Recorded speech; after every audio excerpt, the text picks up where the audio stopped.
നഗരസഭാ ബസ് സ്റ്റാൻഡിൽ കയറാതെ സർവീസ് നടത്തുന്ന ബസ്സുകൾക്കെതിരെ പ്രത്യക്ഷ സമരവുമായി നഗരസഭാ കൌൺസിൽ രംഗത്ത്. സ്റ്റാൻഡിൽ കയറാത്ത ബസ്സുകളെ തടഞ്ഞു നിർത്തി നിർബന്ധപൂർവ്വം സ്റ്റാൻഡിലേക്ക് പ്രവേശിപ്പിച്ചാണ് നഗരസഭാ ജനപ്രതിനിധികൾ പ്രതിഷേധിച്ചത്. ഹൈക്കോടതിയുടെയും ഗതാഗത മന്ത്രിയുടെയും കർശന ഉത്തരവുകൾ നിലനിൽക്കെയാണ് ബസ്സുകൾ സ്റ്റാൻഡിൽ കയറാൻ വിമുഖത കാണിക്കുന്നത്. ബസ് സ്റ്റാൻഡിൽ ബസ്സുകൾ കയറാത്ത വിഷയം നഗരസഭാ കൌൺസിൽ വലിയ ചർച്ചയായിരുന്നു.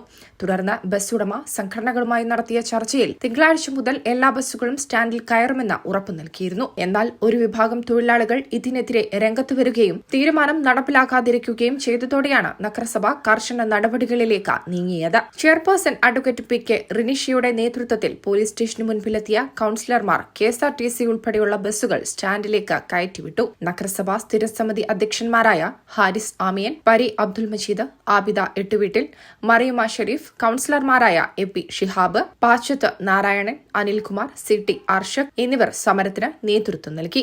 വരും ദിവസങ്ങളിലും പരിശോധന ശക്തമാക്കാനാണ് നഗരസഭയുടെ തീരുമാനം. News desk MTN news. വിവാഹ സ്വപ്നങ്ങൾക്ക് പൊൻപകിട്ടേകി ആമിയ ഗോൾഡ് ആൻഡ് ഡയമണ്ട് നിങ്ങൾക്കായി ഒരുക്കുന്ന ആമിയ വെഡിംഗ് കളക്ഷൻ. എല്ലാ സ്വർണ്ണാഭരണങ്ങളും വിലയുടെ 10% കൊടുത്ത് ബുക്ക് ചെയ്യാനുള്ള അവസരം. ലൈറ്റ് വെയ്റ്റ് ആഭരണങ്ങളുടെയും 18 കാരറ്റ് ആഭരണങ്ങളുടെയും അതിവിപുലമായ കളക്ഷൻ. മികച്ച നിലവാരമുള്ള ഡയമണ്ട് കളക്ഷൻ വെറും 3000 രൂപ മുതൽ. കൂടാതെ പണിക്കൂലി 2.9% മുതൽ നൽകിക്കൊണ്ട് ആമിയ ഗോൾഡ് നിങ്ങളെ സ്വാഗതം ചെയ്യുന്നു. നിങ്ങളുടെ സ്വപ്ന വിവാഹത്തിന്റെ പുത്തൻ പങ്കാളി Amiya gold and diamond, bypass road, Chemmad.